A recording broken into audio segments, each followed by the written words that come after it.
Por que alguns artistas se tornam verdadeiros monstros e outros não? Qual a diferença entre esses dois grupos de pessoas? A diferença que leva alguns a se perderem no meio do caminho e outros a se estabelecerem cada vez mais como lendas da música. Tu provavelmente já se fez essa pergunta quando viu alguma notícia de algum cantor que foi preso ou foi acusado de algum crime, ao mesmo tempo que tu vê artistas que passaram por muito perrengue e se mantiveram intactos, valorosos e felizes, mesmo enfrentando todo dia os intempéries dessa tão misteriosa indústria musical. Possivelmente a resposta está nessa mesma pergunta. Os artistas valorosos sempre se sobressaíram. Não só os artistas, mas as pessoas que vivem por meio de valores e princípios bons e bem estabelecidos nas suas tomadas de decisão e nas suas vidas como um todo. Porque geralmente quando um artista famoso faz coisas ruins é porque ele não está vivendo de acordo com bons valores, ou ele ainda está confuso acerca disso, e aí são levados pela maré, como se tu estivesse entrando no mar com uma canoa sem ter um remo. Apesar de tu estar no mar, tu não vai conseguir ter controle do teu rumo, remar para onde tu quiser. Tu sempre vai estar indo para onde a maré quiser te levar. E o filtro que vai definir se tu tem bons valores ou não se chama efeito Lúcifer.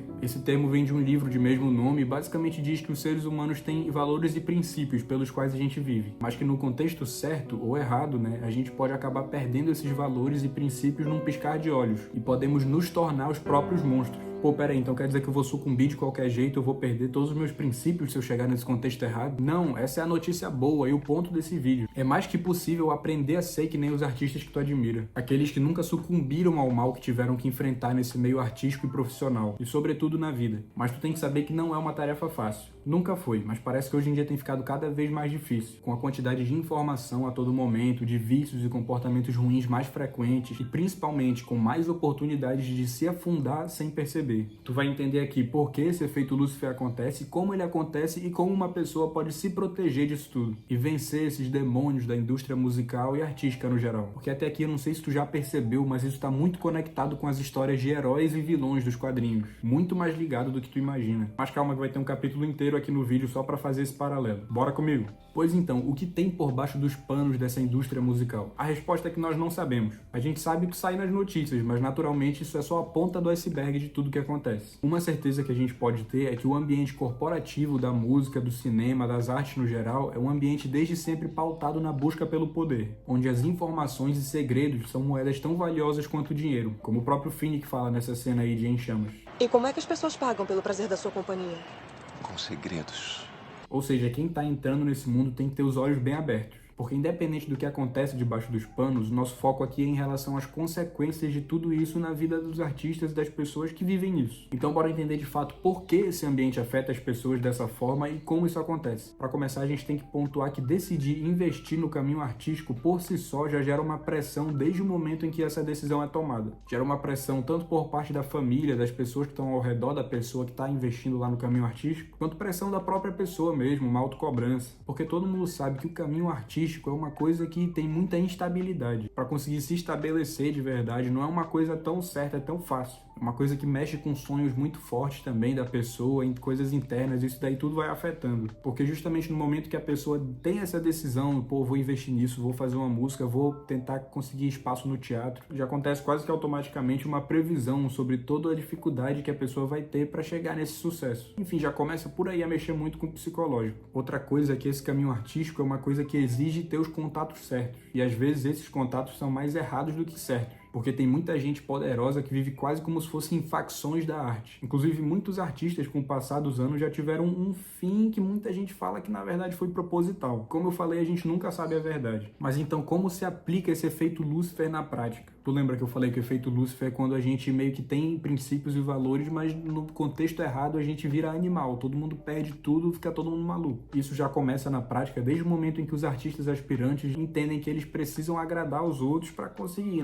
Nem tropa de elite, tem que rir para fazer rir. Na verdade não, tem que fazer rir para rir, eu errei. Também acontece o efeito Lúcifer já ligado com esse ponto de agradar os outros, quando tu tem que procurar se encaixar em coisas que não condizem com a tua essência, com os teus valores. E eu não tô falando que, os artistas hoje se vendem muito, só querem fazer dinheiro, não querem fazer um trabalho de qualidade. Não é isso, às vezes aquela é a única opção que o artista tem, senão não tem contrato, não tem nada. E como a gente já falou, não é fácil se estabelecer nesse negócio todo. Então quando aparece uma oportunidade, geralmente é aquilo aquilo lá pra vida da pessoa, pô. Até porque é 1 em 1 milhão que nasce com um talento, assim, pra, pô, já ter várias oportunidades, várias propostas de gravadora, de coisa, logo no começo da carreira. A maioria tem que batalhar mesmo, pô. E não é fácil isso aí. Enfim, além disso, como a gente já falou, tem toda essa parte mental envolvida. No meio de tudo isso, a pessoa pode começar a querer descontar as emoções ruins em comportamentos ruins. Por isso que começam muitos artistas a ter vícios a partir daí. Por isso muita gente começa a se perder, tá começando a entender a linha da fio da meada. Tanto artistas que ainda não conseguiram chegar onde quiseram, até artistas que já conseguiram. Isso até é curioso de falar, mas que muita gente, muitos artistas de Hollywood desenvolvem problemas como depressão, transtorno de ansiedade, porque às vezes conseguem conquistar tudo muito rápido. E aí o ser humano, que é um bicho que vive 80, 90 anos de idade, 100 anos de idade, às vezes um artista já com 20 anos conseguiu ali tudo que ele almejava durante os anos que ele estava se preparando para chegar lá. E aí ele chega lá e fica pensando, pô, e agora? Eu já cheguei onde eu queria, mas eu não sei mais o que fazer. Aí a pessoa começa a ficar perturbada, pô, porque perdeu o sentido dela. O sentido dela era chegar lá e ela já chegou, e agora o que faz? Daí a gente vê que conquistar tudo muito rápido pode ser ruim também. Mas claro, isso daí depende muito de como a pessoa vai enfrentar isso. Se o objetivo da pessoa, a recompensa dela, for fazer uma arte bacana, for fazer música, for estar compondo, for estar investindo naquilo, e não a recompensa de realmente chegar no resultado, de alcançar tal patamar, vai ser muito mais proveitoso e benéfico para ela, porque ela nunca vai perder o sentido, já que ela sempre vai poder estar produzindo. Ao contrário do objetivo dela ser chegar num patamar, porque chegou lá, acabou, não tem mais o que fazer, a pessoa perde o sentido mesmo. É uma das coisas que pode mais levar à depressão, né? A pessoa meio que perdeu um sentido. Eu também não tô falando num sentido existencial aqui, logoterapia, eu não entendo disso, mas no sentido realmente de viver, tipo, pô, eu quero fazer isso, eu gosto de fazer isso, isso daqui eu posso fazer para sempre. Ao contrário de ter o sentido de recompensar o resultado final, né, e não o processo. Porque o resultado final chega, e aí o que tu faz depois? O processo não, o processo é eterno. Aí já além desse papo todo aí existencial também, tem a questão de que os artistas sofrem muita exposição. E se tu é uma pessoa que tem muita exposição na tua vida, tu consegue entender como é muito diferente em relação a quando tu não tinha. Muitos artistas relatam isso, que eles ficam famosos e sentem muita saudade da época que eles conseguiam sair na rua tranquilos, não eram reconhecidos, não tinha paparazzi o tempo todo atrás, não tinha gente o tempo todo analisando para ver qual era o primeiro passo errado que a pessoa ia dar para poder julgar e tacar pau no Twitter. O próprio Michael Jackson se disfarçava às vezes para ir no supermercado, porque ele falava que tinha muita saudade de poder simplesmente ir no supermercado. Então tudo isso aí vai desanimando até a pessoa, vai deixando a pessoa cada vez mais pensando, pô,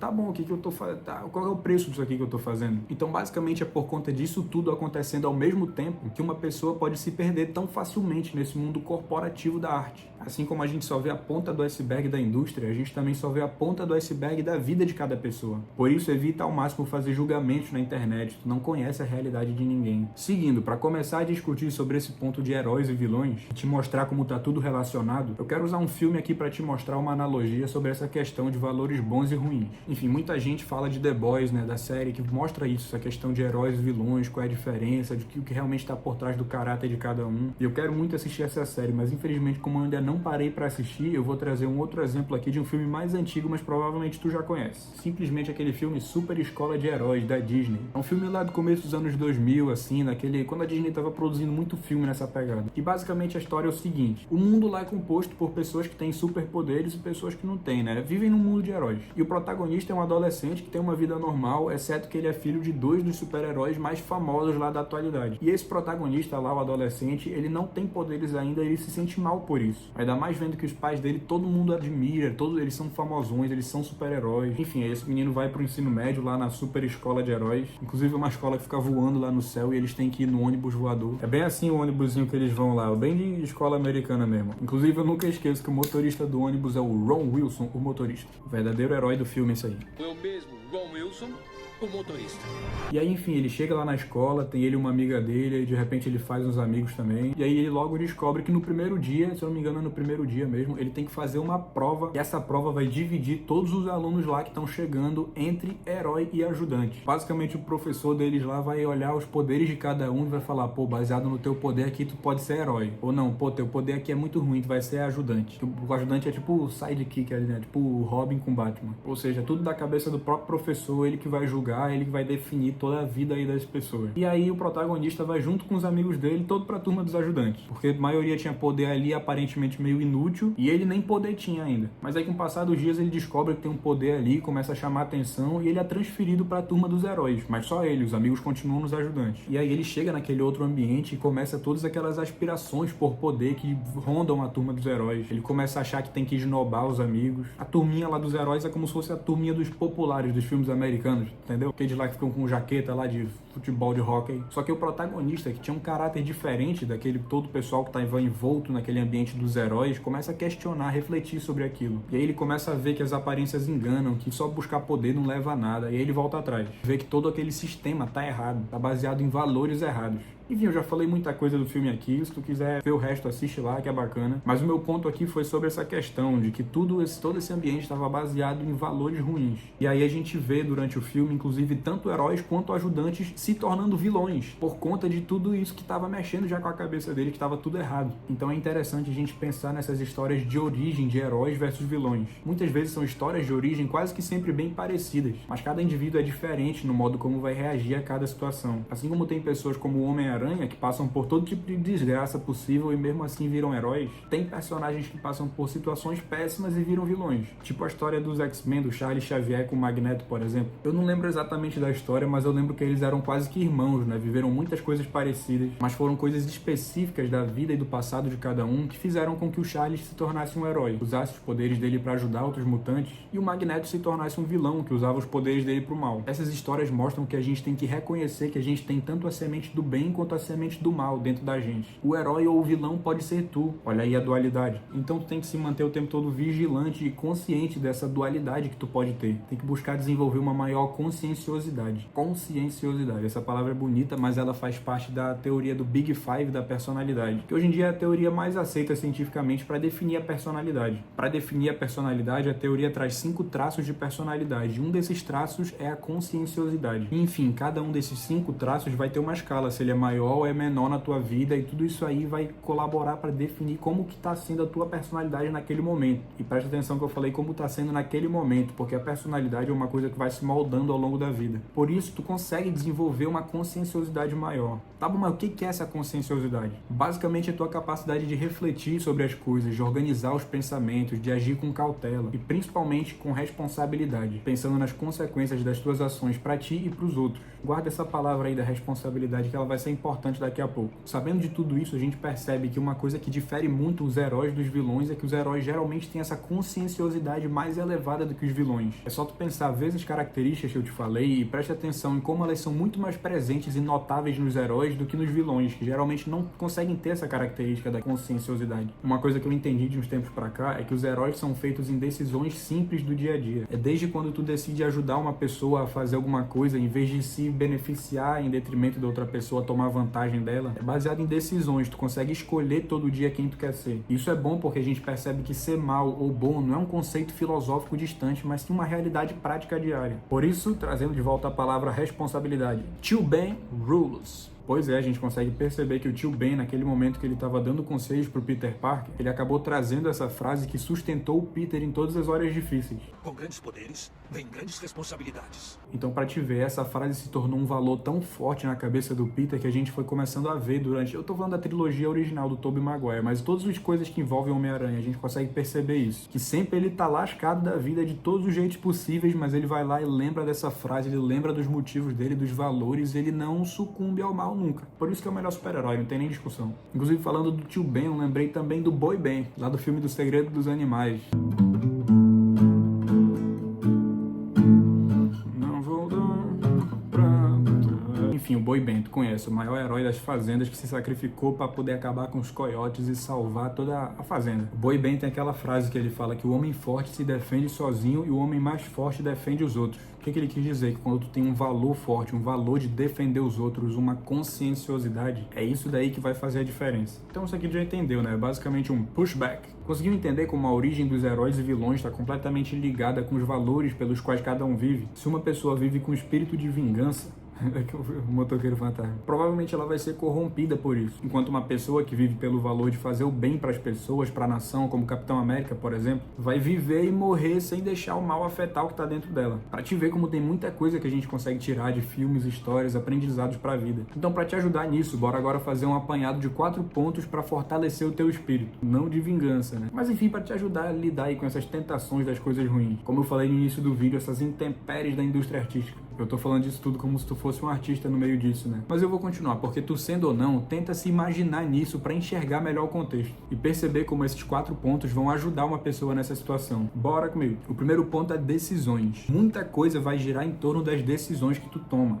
Como a gente falou, os heróis são feitos no dia a dia, então são todas as decisões que tu vai tomar em cada dia, a cada momento. Porque uma coisa que leva as pessoas pro caminho ruim é que muitos têm uma obediência cega com certas figuras. E às vezes a gente seguir o que essas figuras falam é a coisa mais fácil a se fazer, mas não necessariamente a coisa certa. Tem até a frase do Dumbledore lá no Harry Potter, que ele fala lá no momento que eles vão entrar na guerra, ele vira e fala pro Harry: E em breve teremos que escolher entre o que é certo e o que é fácil. Tem também a frase do Batman, lá no Batman Begins, que ele fala que não é quem ele é por baixo da máscara, mas sim o que ele faz que define ele. Hoje é só na referência aqui, pô, é filme, é coisa boa, é cultura. Essas frases mostram que a gente tem que ter um olhar atento mais para as nossas decisões, para decidir realmente fazer o que é certo, não o que é fácil. E principalmente a gente tem que questionar tudo, a gente não pode ter essa obediência cega, como eu falei. E questionar tudo, desde autoridades até costumes e decisões, para a gente poder manter essa nossa moral o mais íntegra possível. Tem até eu vou parar aqui, mas essa eu tenho que falar, que é a frase de um grande professor de história que eu tive no ensino médio, sobre respeito, moral, que ele falava que respeito não é eu não sentar no teu lugar só porque tu tá aqui. Respeito é quando eu não sento no lugar, até mesmo quando tu não tá aqui. Isso significa que eu não tenho medo de roubar o teu lugar por causa da tua reação. Não, isso significa que eu tenho respeito por ti e eu não vou roubar o teu lugar porque ele é teu. Enfim, ficou muito melhor quando ele falou, mas é basicamente essa ideia aí. O segundo ponto é tomar responsabilidade, tomar o controle. Igual quando tem que bater uma falta lá nos 45 do segundo tempo, aí chega o Ronaldinho e fala: não,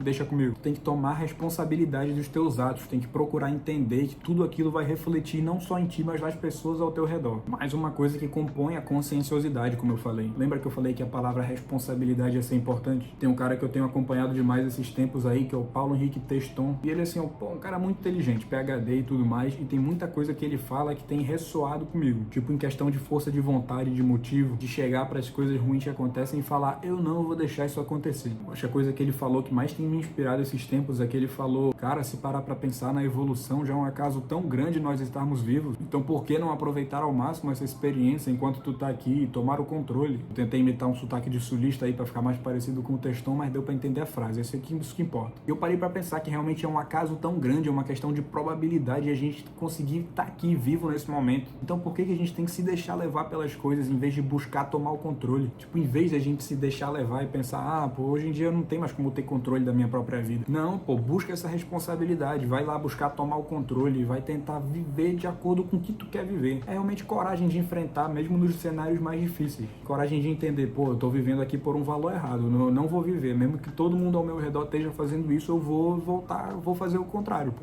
Enfim, pensar nisso tudo tem me ajudado no contexto de vida, de hábitos, contexto de dieta, por exemplo, né? Porque eu sigo uma dieta, mas o meu problema é que eu sempre beliscava, eu sempre me sentia refém de ficar, pô, beliscando coisa aqui, coisa ali. Isso tem me ajudado a pensar, tipo, pô, eu tô vivo aqui, como é bacana tá vivo, cara. Eu não vou ficar refém desse comportamento de ficar fazendo beliscado, de comportamentos ruins. Que nem Aristóteles falou que felicidade é buscar desenvolver virtudes e não vícios. Basicamente comportamentos bons, não comportamentos ruins. Enfim, conforme tu vai se habituando a tomar decisões certas, decisões difíceis, tu vai se tornando mais propenso a tomar decisões certas e difíceis no futuro. Pelo menos eu me baseio sempre nesse fato. E o terceiro ponto é modular o ambiente. Isso é uma coisa que tu já ouviu muita gente falando nesses últimos tempos, né, de neurociência e tal, modular o ambiente. Mas isso é importante porque vai te ajudar a facilitar pra força de vontade. Porque ninguém tem força de vontade infinita. Tu pode fazer tudo, não, pô, eu me garanto. Mas aí chega no final do dia, no final da semana, no final do mês, pô, tu chuta o balde de uma vez, entendeu? Isso aí é inevitável. Pois tu tem que facilitar pra essa força de vontade poder poder ir sendo constante, entendeu? E não se dissipar de uma vez. Realmente economizar a força de vontade. E o que eu quero dizer com modular o ambiente nesse contexto aqui de artistas, de música, é entender que o ambiente não é só em relação ao lugar que tu tá, mas também as pessoas que convivem contigo, os itens, os objetos, tudo que tá ao teu redor. Então é procurar evitar ter contato com pessoas que têm valores opostos aos teus, entendeu? Que têm valores claramente ruins, tipo, sei lá, um marombeiro que prefere ter menos oportunidades na vida profissional dele do que ficar andando com pessoas que ficam, pô, o tempo todo só divulgando toma bomba, essas coisas assim, entendeu? Porque não tá indo de acordo com os valores daquele cara. Porque o ambiente é uma coisa muito poderosa para influenciar a gente, influenciar nossas decisões, para realmente moldar a gente, né, pô? Lembrando que o mais importante é tu ter realmente valores bons, só depois pensar no ambiente, porque o ambiente também vai refletir muito dos teus valores. Se tu tiver valores bons no ambiente ruim, tu vai querer sair daquilo, mas se tu tiver valores ruins, chegar no ambiente ruim, às vezes aquilo lá vai se misturar contigo de um jeito tão mais fácil, entendeu? Falando de marombeiro, fazer aqui um paralelo também com testosterona nessa questão de ambiente aí. Muita gente fala que testosterona torna as pessoas violentas, mas isso daí já tem estudo comprovando que não é verdade. Testosterona meio que só realça aquilo que tu já tem dentro de ti. Então, se tu já tem tendência para ser uma pessoa explosiva, uma pessoa violenta, a testosterona vai sim refletir aquilo e vai realçar aquilo. Mas tem gente que, por exemplo, toma testosterona e começa a fazer muita ação voluntária, muita ação filantrópica, porque a pessoa já tinha aquilo dentro dela e a testosterona só vai deixar ela com mais vontade de fazer aquilo, com mais, entendeu? Com mais ímpeto. A testosterona é meio que um ambiente só realçando o valor que já tinha dentro de ti, entendeu o exemplo aí? E o quarto ponto já é bem focado nesse contexto da música, que é se manter fiel à tua essência. É difícil, mas realmente procurar não se vender, fazer o que tu acredita, mesmo que todos façam o contrário. E os teus valores, os teus objetivos vão definir essa tua identidade pessoal forte. Por exemplo, eu mesmo nos últimos meses eu tenho estudado muito música, teoria musical, composição, estudar a história dos artistas, para começar a compor, começar a fazer coisas para esse meio. Na semana passada, aqui, semana do Natal, eu tava ouvindo umas músicas MPB e eu fiquei viciado em Jorge Vercillo. De vez em quando eu paro e fico viciado nas músicas dele. Semana passada eu tava ouvindo também a rodo. Na mesma semana em que o hit mais tocado do Spotify foi Nós vai descer, vai descer. E assim, pô, é engraçado, mas sem falar mal, né, pô, da música, nem da música atual, nem nada, mas essa música é um reflexo do contexto atual, né, da indústria musical, pô. Tipo, se tu comparar com o Jorge Vercillo, por exemplo, como eu falei, eu não tô falando mal da música, eu já comecei a ouvir tanto ela que já comecei até a gostar de ouvir também essa música que fica na cabeça. Realmente são as músicas hoje em dia feitas, né, pra te prender, né, pô. Enfim, pô, sem muitas delongas, porque eu não sou crítico, eu também não quero ser. Então tenta saber até onde vale a pena abdicar. E eu te respondo, só vale a pena abdicar até o ponto em que tu precisa começar a agir contra os teus valores. Chegou nesse ponto, parou, aí começou a refletir, começar a entender, não, será que vale a pena? Não, agora o que faz? Tudo isso aí vai te ajudar a ter uma clareza maior, como eu falei, imagina que tu é um artista, né? Mas se tu for, serve pra ti, se tu não for, imagina que tu é. Vai te ajudar a ter uma clareza maior no momento de viver nessa indústria aí. Então é isso, como diria o Rock Balboa naquela frase famosa que fala que não importa o quanto você consegue bater, mas sim o quanto você consegue apanhar e continuar lutando. Não lembro da frase completa, mas essa é a ideia dela. E o que vai te manter lutando são justamente os teus valores de vida, se eles forem bons. Se tu quiser fortalecer isso ainda mais, eu te convido a assistir esse vídeo mais uma vez e conseguir aplicar esses princípios na tua vida, sendo tu uma pessoa da música, da arte ou de qualquer outra coisa. E por hoje é isso, grupo. Muito obrigado pela tua atenção mais uma vez. Tamo junto e valeu. Nós vai descer, descer lá pra descer no finalzinho.